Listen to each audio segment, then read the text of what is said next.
Hi guys, अभी तक हमने क्लास 9 साइंस में चैप्टर नंबर 1, चैप्टर नंबर 2 हमने ये दोनों कंप्लीट कर लिया केमिस्ट्री के। आज हम स्टार्ट करेंगे हमारे फिजिक्स का पहला चैप्टर, दैट इज मोशन।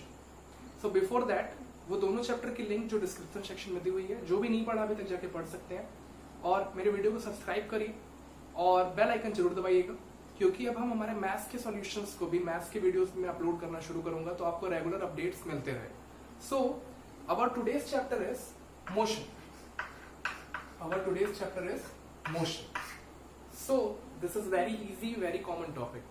हम डांस भी करते हैं, स्लो मोशन, फास्ट मोशन, अलग अलग टाइप के डांस होते हैं। तो मोशन का मतलब क्या होता है? मोशन का मतलब होता है movement, movement in the body, movement in the body, या sorry movement of the body. When the body is moving from one place to another, then we can say that it is in motion. अब ये movement पता कैसे चलती है? जैसे देखिए, suppose this is a tree that is fixed in a path. अब ये जो फोम है, ये अभी इस पोजीशन पे है, ट्री अभी उस पोजीशन पे है। अब ये मूव करना शुरू हो, ये मूव करना शुरू हो, तो हम इजीली बता सकते हैं कि सर ये जो फोम है ना, ये मोशन में है, और वो जो ट्री है वो स्टैंडिंग पोजीशन पे है। कैसे? क्योंकि इसमें मोशन हो रहा है और इसकी पोजीशन क्या है? फिक्स है। तो जो भी ऑब्जेक्ट अपनी पोजीशन पे हमेशा स्टिक्ड रहते हैं, जो अपनी पोजीशन को चेंज नहीं करते हैं, उन्हें बोलते हैं हम स्टेशनरी। उन्हें हम क्या बोलते हैं? Stationery.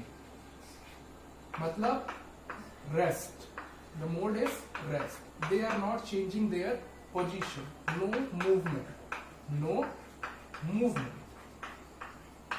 This board is here, it is not moving from that side to this side. मतलब ये क्या है? बोर्ड अभी रेस्ट पे, but this chalk it is showing its motion from there to this side to that side. तो जिस भी body में मोशन होगा उसे हम क्या बोलेंगे? Body movement. जैसे कार अभी इस जगह से इस जगह पे ट्रेवल कर रही है, कार अभी इस जगह से इस जगह पे ट्रेवल कर रही है। इसने अपनी पोजीशन चेंज कर ली with respect to one tree, with respect to one tree, with respect to one tree। पहले कार यहां थी ट्री के सामने, अब कार यहां आ गई, तो क्या बोलेंगे? Car is in motion, car is in motion. क्यों? क्योंकि कार के अंदर मूवमेंट है, तो कार कहां आ गई? मोशन में। ट्री में मूवमेंट नहीं हुई, तो ट्री कहां चला गया? स्टेशनरी, मतलब रेस्ट की पोजीशन। तो this thing is called motion, the movement of the body, या change in the position of the body from one place to another, from A point to B point. Tree is in A point only, but car move from A point to B point. तो this is called motion, movement of the body. अब देखिए, यहां से यहां move की, तो इसने कुछ क्या ट्रेवल किया? डिस्टेंस। इसने क्या ट्रेवल किया यहां से यहां तक में? डिस्टेंस। तो जब भी मोशन होगा कुछ डिस्टेंस हमें मेजर करना पड़ेगा, जब भी मोशन होगा तो कुछ डिस्टेंस हमें मेजर करना पड़ेगा। इसके लिए एक एग्जांपल देखते हैं। जैसे सपोज ये है हमारा ए टर्मिनल और ये है हमारा बी टर्मिनल। एक ऑब्जेक्ट है जो यहां ए टर्मिनल पे है और उसे कहां आना है? यहां बी टर्मिनल पे आना है। इसने पाथ फॉलो किया ऐसा, this is the path followed by A from A to B. देखिए, अगर मैं बोलूं इस पाथ की जो लेंथ है वो है 200 मीटर, सपोज ये कितनी है? 200 मीटर। तो आपको देखिए दिख रहा है यहां पर से कि सर ये ए से बी गया, इसने 200 मीटर ट्रेवल किया। कोई और रास्ता अवेलेबल है ए से बी जाने के लिए? है सर, ऐसे भी जा सकता था, ए से बी हो सकता है। शायद यहाँ पर 150 मीटर लगता है, क्योंकि ये जो आर्क दिख रही है ये कम है। एक और हो सकता था स्ट्रेट लाइन फॉलो कर लेता, सीधा सीधा, ये शायद हो सकता है उसे 100 मीटर पे डिस्टेंस पड़ता। तो एक थी एक्चुअल लेंथ जो उसने फॉलो की, उसके बाद उसके पास कई सारी लेंथ थी, जिसमें सबसे शॉर्टेस्ट थी स्ट्रेट पाथ की लेंथ। तो the actual length is called distance, the actual length is called distance. Body गई किधर से किधर? मैंने एरो किधर बनाई है? ए से बी जाने के लिए, यहां से। मतलब बॉडी ने जो एक्चुअल पाथ कवर किया, तो एक्चुअल लेंथ कवर की, वो थी हमारी डिस्टेंस। बस उसके पास एक शॉर्टकट भी अवेलेबल था। क्या था अवेलेबल? ए से बी डायरेक्ट स्ट्रेट लाइन बना के आ चला। ए से बी डायरेक्ट स्ट्रेट लाइन बना के आ जाना। तो ये था शॉर्टकट, मतलब शॉर्टेस्ट पाथ। ये क्या थी? Shortest path. तो इस शॉर्टेस्ट पाथ को या इस शॉर्टकट को जो हमेशा स्ट्रेट लाइन फॉलो करता है, इसे हम बोलते हैं डिस्प्लेसमेंट। इसे हम क्या बोलते हैं? डिस्प्लेसमेंट। डिस्प्लेसमेंट का मतलब होता है shortest distance between starting and final point. Shortest distance between starting and final point. और ये हमेशा एक स्ट्रेट लाइन को फॉलो करेगा। कैसा फॉलो करेगा? स्ट्रेट लाइन को। जैसे अगर एक एग्जांपल और बताना चाहूं तो देखिए, बहुत इजी सा एग्जांपल है, थोड़ा ध्यान से देखेंगे तो बहुत आसानी से समझ में आएगा। एक फार्मर है, उसका फार्म है स्क्वायर शेप में। उसका जो फार्म है वो कैसा है? स्क्वायर शेप में।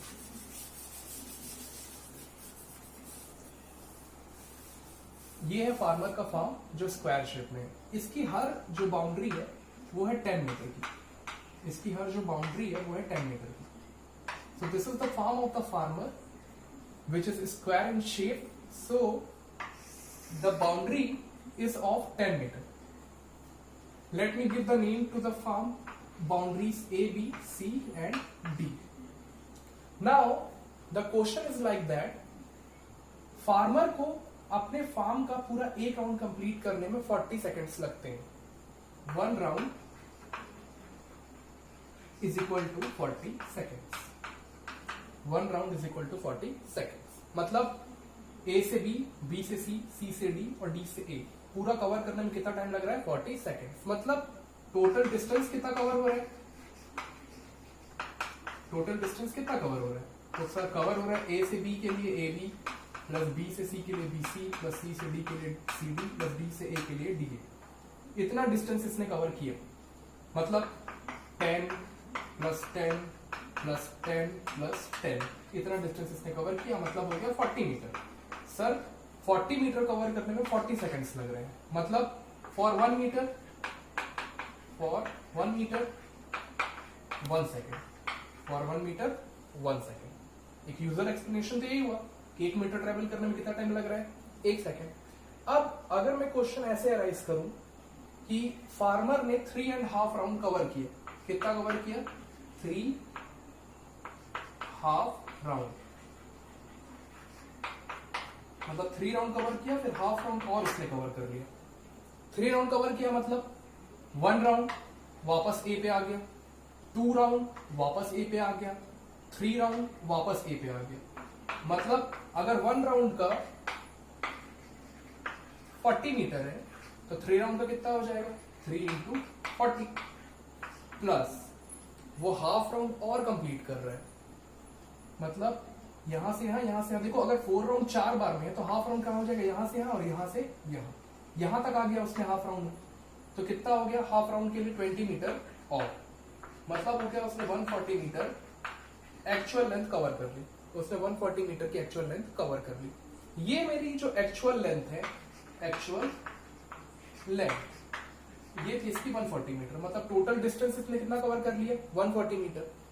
अगर क्वेश्चन में पूछे what will be the displacement, displacement क्या होगा? डिस्टेंस तो हमने बता दिया कि सर वो A B C D A B C D A B C D फिर ए से सी इतना ट्रेवल कर लिया।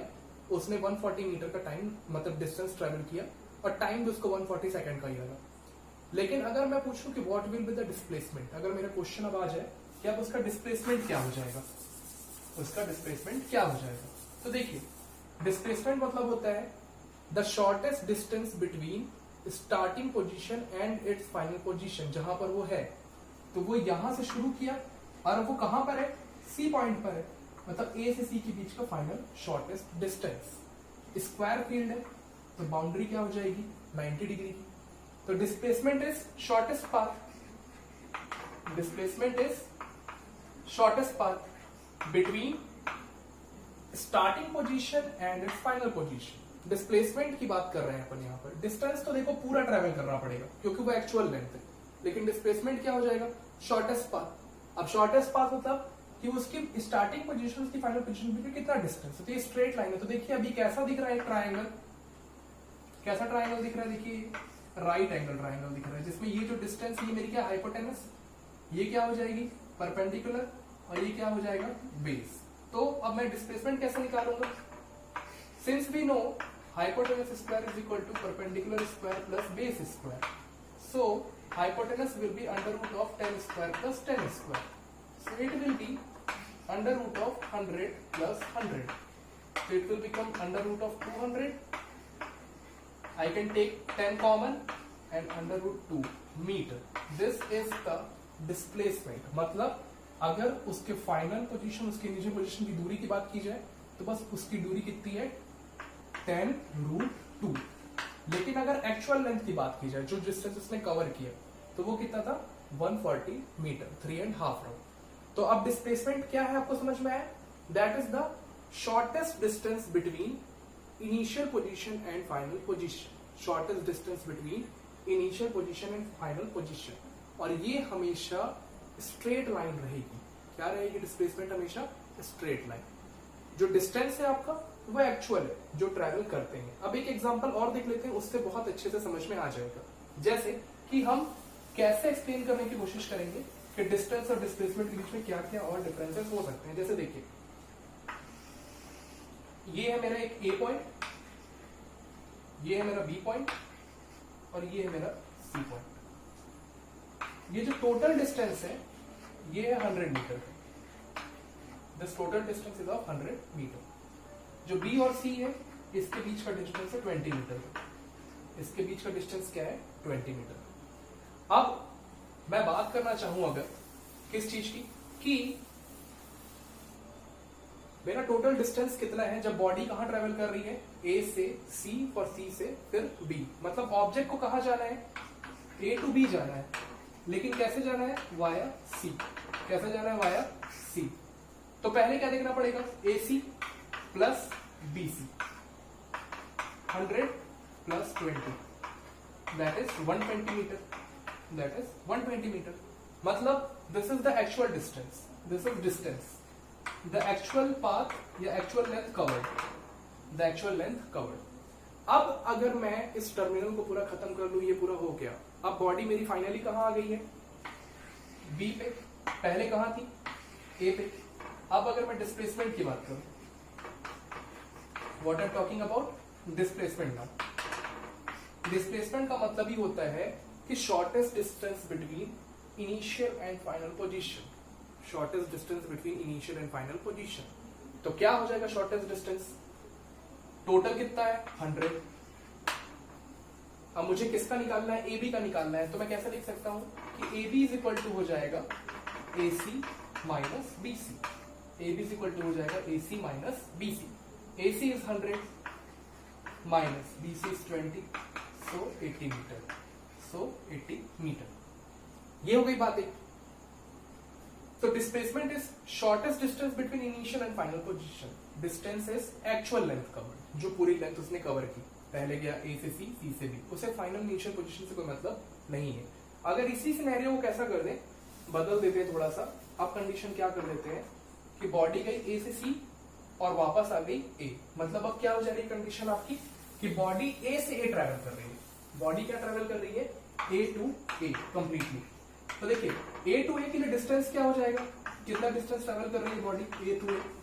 Sir A C plus C, A C plus C that is 100 plus 100 मतलब 200 मीटर। इतना बॉडी ने टोटल डिस्टेंस कवर कर लिया।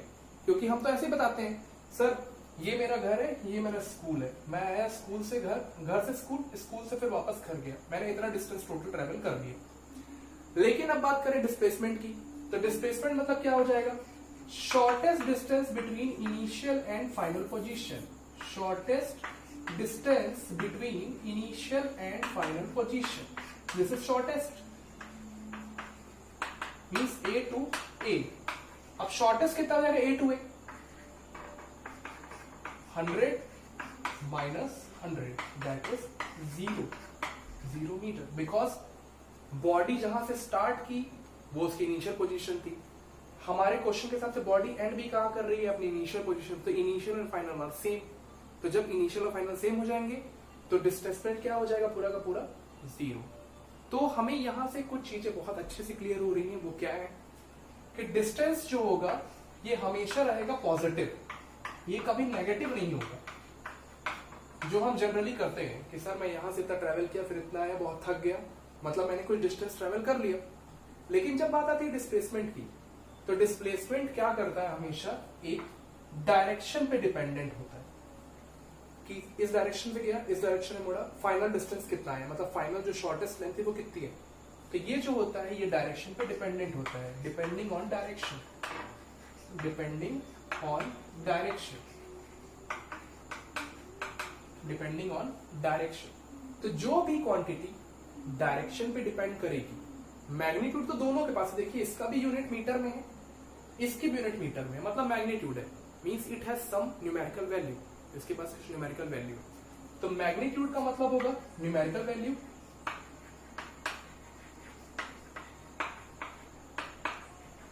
numerical value. So both have numerical value, displacement also and distance also. But displacement is having direction as well with himself. Means displacement के पास direction भी है, distance को direction से कोई मतलब नहीं है। देखो यहां पर भी इस क्वेश्चन में भी हमें direction से मतलब था, तो ये displacement थी, distance में direction से कोई मतलब था ही नहीं, फॉर्मर चल रहा है चलते ही चला जा रहा है। तो जो क्वांटिटी मैग्नीट्यूड के साथ साथ डायरेक्शन पे डिपेंड करती है, किसके साथ, magnitude and direction,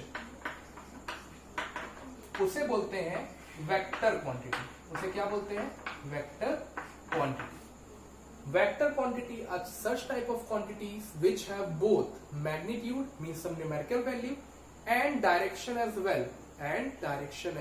well, distance is only having magnitude, इसके पास सिर्फ न्यूमेरिकल वैल्यू है, लेकिन इसके पास कुछ डायरेक्शन नहीं है।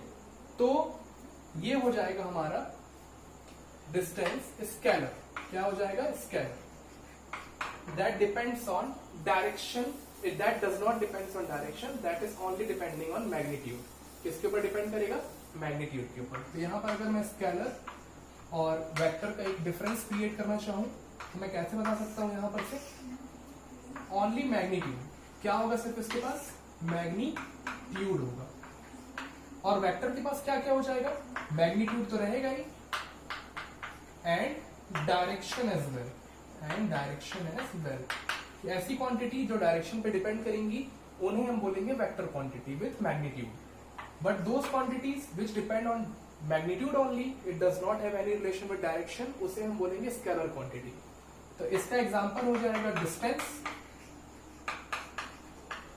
और इसका एग्जांपल हो जाएगा डिस्प्लेसमेंट। अब देखिए डिस्टेंस हमेशा पॉजिटिव में, लेकिन डिस्प्लेसमेंट क्या है, नेगेटिव भी हो रहा है, और क्या हो जा रहा है, जीरो भी हो जा रहा है। डिस्टेंस कभी जीरो नहीं होगा। तो डिस्टेंस पॉजिटिव, अब बॉडी कुछ नहीं ट्रेवल करेगी तो जीरो ही हो जाएगा, लेकिन अगर ट्रेवल कर रही है तो पॉजिटिव रहेगा हमेशा। Displacement negative, zero and positive, तीनों एग्जांपल इसी में है। प्लस जब बात हो रही थी, माइनस जब बैक हुआ, जीरो। क्यों, क्योंकि स्टार्टिंग और एंडिंग पॉइंट क्या थी, सेम हो गई। अब एक और सिनेरियो डाउट क्रिएट होता है, सर डिस्टेंस और डिस्प्लेसमेंट कभी सेम हो सकते हैं क्या? बिल्कुल हो सकते हैं। कब हो सकते हैं? जब बॉडी सिर्फ ए से सी ट्रेवल करे। कहां ट्रेवल करे? सिर्फ ए से सी, वापस नहीं जा रही है, ओनली वॉज ए टू सी, एक स्ट्रेट लाइन फॉलो कर रही है। तो अगर वो सिर्फ ए से सी की तरफ बढ़ रही है 100 मीटर, एक्चुअल लेंथ कितनी हो गई, डिस्टेंस 100 मीटर, डिस्प्लेसमेंट भी कितनी हो गई, 100 मीटर। तो when body follows straight line, जब वो सिर्फ स्ट्रेट लाइन में ट्रेवल करेगी, तब उसका डिस्टेंस और उसका डिस्प्लेसमेंट दोनों क्या हो जाएगा, बराबर, विदाउट चेंजिंग इट्स डायरेक्शन। एक सीधी लाइन ट्रेवल कर रही है, ऐसा नहीं कि बीच में रुक के वापस आने लग गई। वापस आई तो फिर जो रिटर्निंग पाथ है वो नेगेटिव चले जाएगा। जो रिटर्निंग पाथ है वो क्या हो जाएगा, नेगेटिव। क्यों? क्योंकि कहीं भी जाके स्टॉप करेगी, स्टॉप करने का शॉर्टेस्ट डिस्टेंस को मेजर करना पड़ता है। तो जब बॉडी स्ट्रेट पाथ में ट्रेवल कर रही है, तब हम क्या बोलेंगे, that distance and displacement both are equal. अब मोशन के लिए सिर्फ डिस्टेंस ट्रेवलिंग तो डिपेंड नहीं करती है, मोशन के लिए आ जाती है बात हमारी वेलोसिटी की। मोशन के लिए जो हमारी बात आती है वो आती है वेलोसिटी या स्पीड की, कि सर गाड़ी जो मूव कर रही थी उसमें मोशन हो रहा था, जैसे मैंने बोला स्लो मोशन, तो स्लो मोशन का मतलब क्या था कि डिस्टेंस तो ट्रेवल हो रहा था लेकिन उसकी स्पीड क्या थी उस टाइम पे, बहुत स्लो। उसकी स्पीड क्या थी उस टाइम पे, बहुत स्लो। तो जो हम नेक्स्ट फैक्टर पढ़ने वाले हैं वो है स्पीड, वो है स्पीड। स्पीड का मतलब होता है distance travel by body per unit time. Distance travelled या covered by body per unit time. कितने टाइम इंटरवल में बॉडी ने कितना डिस्टेंस ट्रेवल किया, इसे हम बताते हैं किससे, स्पीड से। तो फॉर्मूला क्या हो जाएगा, speed is equal to distance upon time. Distance upon time. Standard unit बोलेंगे तो स्टैंडर्ड यूनिट हो जाएगी ऐसा यूनिट जो बोलते हैं मीटर पर सेकेंड। डिस्टेंस का मीटर, टाइम का सेकेंड, मीटर पर second. This is the SI unit of speed. अब देखिए स्पीड किस पे डिपेंडेंट है, डिस्टेंस पे। स्पीड किस पे डिपेंडेंट है, डिस्टेंस पे। तो डिस्टेंस तो डायरेक्शन पे बेस्ड होता नहीं है, डिस्टेंस सिर्फ किस पे बेस्ड होता है, मैग्नीट्यूड पे।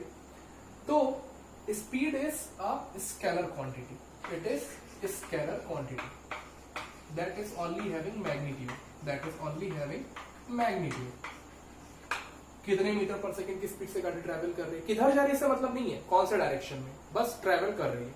लेकिन जब बारी आएगी वेलोसिटी की, ये दूसरा टर्म है।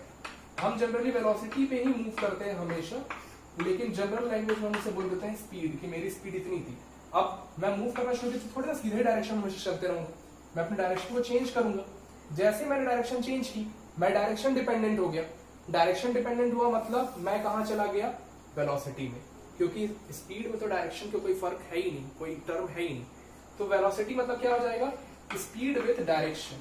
स्पीड विथ डायरेक्शन मतलब जो हम हर दिन ट्रैवल कर रहे हैं, स्कूल से घर आ रहे हैं, घर से स्कूल जा रहे हैं, बार बार डायरेक्शन को चेंज करते जा रहे हैं, मतलब हम किसी वेलोसिटी के साथ मूव कर रहे हैं। तो जैसे स्पीड में था डिस्टेंस, तो वेलोसिटी में क्या आ जाएगा, डिस्प्लेसमेंट अपॉन टाइम। वेलोसिटी में क्या आ जाएगा, डिस्प्लेसमेंट अपॉन टाइम। बॉडी ने कितना डिस्प्लेसमेंट ट्रेवल किया या कितना डिस्प्लेसमेंट कवर किया, कितने टाइम इंटरवल में। तो देखिए इसकी भी ऐसा यूनिट क्या रहेगी, सेम, मीटर पर सेकेंड, लेकिन it is vector quantity. It is vector quantity. ये कैसी क्वांटिटी है, वेक्टर क्वांटिटी। व्हाई, बिकॉज मैंने लिख दिया स्पीड की डायरेक्शन कि मैं पहले नॉर्थ की तरफ मूव कर रहा था, सॉरी नॉर्थ इधर नहीं होगा, पहले मैं नॉर्थ की तरफ मूव कर रहा था, फिर मैंने नॉर्थ से क्या किया, अपने आप को ईस्ट की तरफ मूव कर लिया, फिर ईस्ट से वापस साउथ की तरफ मूव कर लिया। तो continuously I am changing my direction. तो इस तरह मैं क्या है, किसी स्पीड से नहीं मूव कर रहा हूं, मैं वेलोसिटी के साथ मूव कर रहा हूं, क्योंकि मेरी डायरेक्शन बार बार चेंज हो रही है। तो दिस इज कॉल्ड वेलोसिटी। तो velocity is a vector quantity, speed is a scalar quantity. अब क्या फर्क है दोनों में, देखिए अगर मैं फर्क की बात करूं स्पीड और वेलोसिटी के बीच में, किसके बीच में, स्पीड और वेलोसिटी के बीच में, तो पहला फर्क हमारी डेफिनेशन में दिया हुआ है। देखिए it is distance travelled by object in पर unit time, it is displacement of object पर यूनिट टाइम। ये किस पे बेस्ड है, डिस्टेंस पे। ये किस पे बेस्ड है, डिस्प्लेसमेंट पे। पहला फर्क यही हो गया। सर दूसरा फर्क तो ये है कि जो स्पीड है वो है हमारी स्केलर और जो वेलोसिटी है वो है वेक्टर। ये सेकंड डिफरेंस आ गया। थर्ड, सर जब डिस्टेंस कभी जीरो नहीं हो सकता है तो स्पीड भी कभी जीरो नहीं हो सकती है, तो ये क्या रहेगी, हमेशा पॉजिटिव। अब अगर डिस्प्लेसमेंट नेगेटिव हो गया तो ये भी नेगेटिव हो जाएगी, वेलोसिटी भी। डिस्प्लेसमेंट जीरो हुआ तो वेलोसिटी भी जीरो, डिस्प्लेसमेंट पॉजिटिव तो वेलोसिटी भी पॉजिटिव। तो कैन बी पॉजिटिव, जीरो और negative. This is the three difference. These are the three difference between speed and velocity. So ये हमारा कॉमन टॉपिक था कि डिस्टेंस क्या होता है, डिस्प्लेसमेंट क्या होता है, स्पीड क्या होती है, वेलोसिटी क्या होती है। अब एक नया टॉपिक आएगा बीच में सामने में, यूनिफॉर्म मोशन। यूनिफॉर्म मोशन का मतलब क्या होता है, what do you mean by uniform motion. Uniform का मतलब देखिए स्कूल जाते हैं तो यूनिफॉर्म लगती है, ड्रेस पहनते हैं अपन, सब एक जैसे दिखते हैं। नहीं तो सिविल ड्रेस में जब बुलाते हैं तो सब अपना अच्छा अच्छा कपड़ा पहन के आ जाते हैं, और रेक्टिफाई करना बहुत मुश्किल होता है कि कौन से स्कूल के बच्चे हैं, अगर किसी फेस्ट में बुला ले तो हम क्या करते हैं, सबको बोलते हैं अपने यूनिफॉर्म में आइएगा, एक जैसे। तो यूनिफॉर्म मोशन मतलब क्या हो जाएगा, एक जैसा मोशन। यूनिफॉर्म मोशन मतलब क्या हो जाएगा, एक जैसा मोशन, मतलब body cover equal distance in equal interval of time, equal distance in equal interval of time, equal interval of time. जैसे अगर मैं बताना चाहूं तो देखिए, ये यूनिफॉर्म की बात हो रही है ना, तो अब कैसे बता सकते हैं, जैसे मान लीजिए डिस्टेंस और टाइम हो गया, वैसे टाइम उधर लिखना चाहिए था लेकिन चलिए, अगर फर्स्ट आवर की बात करूं मैं 1 आवर, तो 1 आवर बॉडी ने कितना ट्रैवल कर लिया, suppose 40 kilometre. 2 hour, after the starting 2 hour body ने कितना ट्रैवल कर लिया, 80 किलोमीटर ट्रैवल कर लिया। 3 hour, after the starting time body ने कितना ट्रैवल कर लिया, 120 किलोमीटर ट्रैवल कर लिया। तो देखो, अगर आप सबकी स्पीड निकालने की कोशिश करो, अगर आप सबकी क्या करने की कोशिश करो, स्पीड निकालने की कोशिश करो, तो देखना ये आ जाएगा 40/1 मतलब 40 किलोमीटर पर आवर। ये कितना आ गया 80/2, ये भी कितना हो गया 40 kilometre per hour, because we know speed is equal to distance upon time, distance upon time. 3/120 40 kilometre per hour. Sir तीनों केस में स्पीड क्या थी, इसकी बराबर थी, तो मतलब जब स्पीड इक्वल रहेगी तो ऑब्जेक्ट कैसे है, यूनिफॉर्म मोशन में है। ऑब्जेक्ट कैसे है, यूनिफॉर्म मोशन में।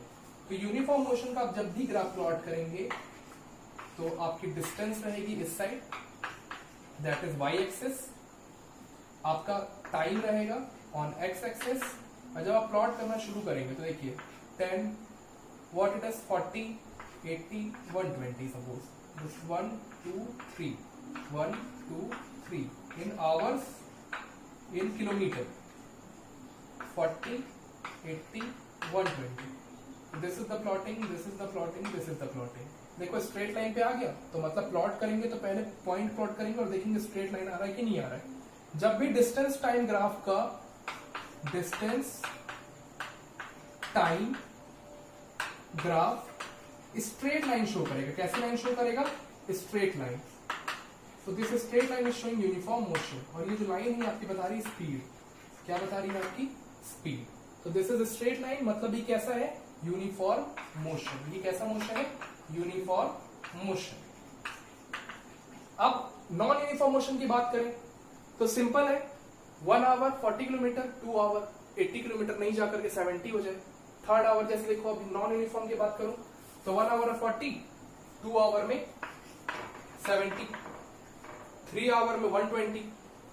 अब देखो यहां से यहां का गैप कितना है, 30 का, यहां से यहां का गैप कितना है, 50 का। अब 4th आवर की बात करूं तो 140, यहां से यहां का गैप कितना होगा, 20। सबकी स्पीड क्या हो जाएगी, अलग अलग हो जाएगी। पहले में स्पीड कितनी थी 40, दूसरे में स्पीड कितनी हो गई 35, तीसरे में स्पीड कितनी हो गई 40, फिर स्पीड कितने की हो गई 4 3 and 2 कैरी 35, फिर 35 की आ गई। तो ये एक रेगुलर स्पीड इंटरवल है क्या, नहीं है। तो इसका ग्राफ क्या बनेगा, स्ट्रेट लाइन बन पाएगी क्या, नहीं बन पाएगी। तो when the graph is not forming straight line then it is non uniform motion. फिर कैसा मोशन हो जाएगा, नॉन यूनिफॉर्म मोशन। और अगर यूनिफॉर्म मोशन है तो कैसी लाइन बनेगी ग्राफ की, हमेशा स्ट्रेट लाइन। कैसी लाइन बनेगी, हमेशा स्ट्रेट लाइन। तो this is the portion of uniform motion कि बॉडी जब equal distance equal time interval में या इक्वल इंटरवल ऑफ टाइम में कवर करती है तो उसे हम बोलते हैं uniform motion. So this is for today. हम नेक्स्ट क्लास में आगे बढ़ेंगे टॉपिक के साथ। अभी तक के टॉपिक को अच्छे से रिवाइज करिएगा and thank you for today.